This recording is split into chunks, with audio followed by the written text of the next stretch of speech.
Country house prices have boomed during the pandemic, but pop star Robbie Williams has agreed to sell his rural idol for a huge discount after discovering that it was haunted. I hear the former Take That singer, whose solo hits include Angels, has accepted an offer on Compton Bassett House in Wiltshire, after slashing the asking price by £1. $35 million, that's more than 5 times the average British house price. He and his wife, former X Factor judge Ida Field, 42, bought the 7-bedroom property for £8. $1 million in 2008. They put it on the market last September with a guide price of £6.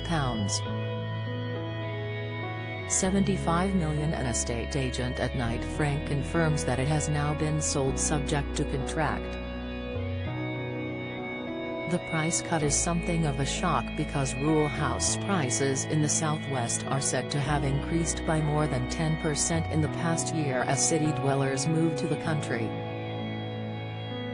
The 18th-century property sits on a 71-acre estate, and has its own football pitch, tennis court, 73-feet-long swimming pool, helicopter hangar and gym, as well as additional accommodation for staff and guests.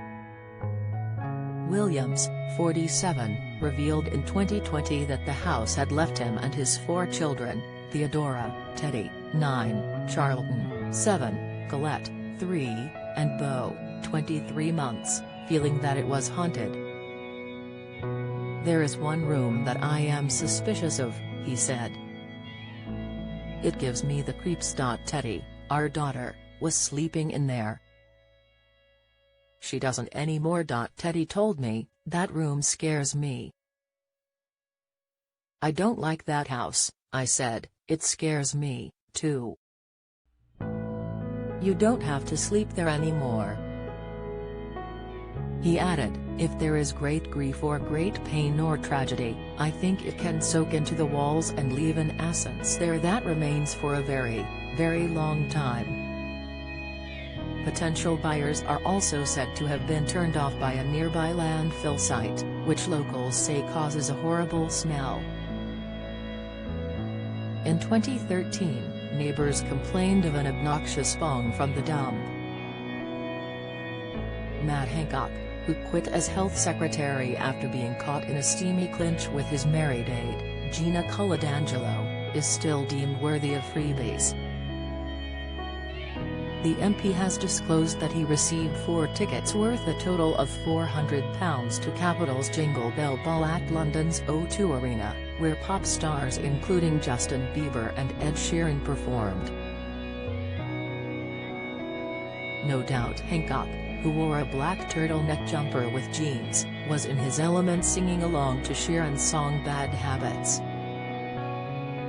Many is driven away by ageist LA. Tinseltown is no place for women as they get older, says Minnie Driver, who has slammed short-sighted movie moguls after returning to her native London. "In Hollywood, it's always about the youngest, the freshest and the newest," says the 51-year-old actress, who was nominated for an Oscar for her performance in Good Will Hunting. "It becomes so myopic." Driver, who also starred in hit television drama The Riches, says that she had to flee Los Angeles. "You need to really emancipate yourself unless you're going to sequester yourself for the rest of your life when you're not super young anymore, which is what Hollywood requires a lot of women to do." "There's nothing wrong with Scouse," says Jodie Comer, who made her name with her Russian accent in Killing Eve before becoming a Hollywood star, says that she faced prejudice because of her Liverpudlian brogue. "I did a theater play when I was around 18 and the character had an RP, received pronunciation, accent, and I got the role," says the 28-year-old actress. "The director was very honest with me and said, before you came in, when I saw where you were from, I was like, why have we brought her in? I wasn't offended, I just found it very interesting. I was actually really happy that she was honest." newcomer says this was far from an isolated incident. Often people say, "Oh, can you change your accent? Because you don't see a lot of Scousers on the television." They question your ability. Comedian Ricky Gervais, who hosted the Golden Globe Awards 5 times, couldn't care less that Hollywood boycotted this year's ceremony over a lack of diversity in the voting panel, among other ethical issues. "I don't watch award shows unless I'm at them," The Office star, 60, admits. "They are boring, they're all awful. Who wants to watch 3 hours of rich, beautiful people slapping each other on the back? It reminds me of Noel Coward's comment, television is for appearing on, not for looking at." Testing times for Poppy. Anti-COVID isolation. Tennis champion Novak Djokovic might think he's had a hard time down under, but spare a thought for socialite Poppy Delevingne. The actress and model has revealed she spent more than a week in total isolation in hospital in Thailand after testing positive for COVID when she landed. "The last 10 days have been the toughest," says the property developer's daughter, 35. "I'm not in the right headspace to dwell on it too much.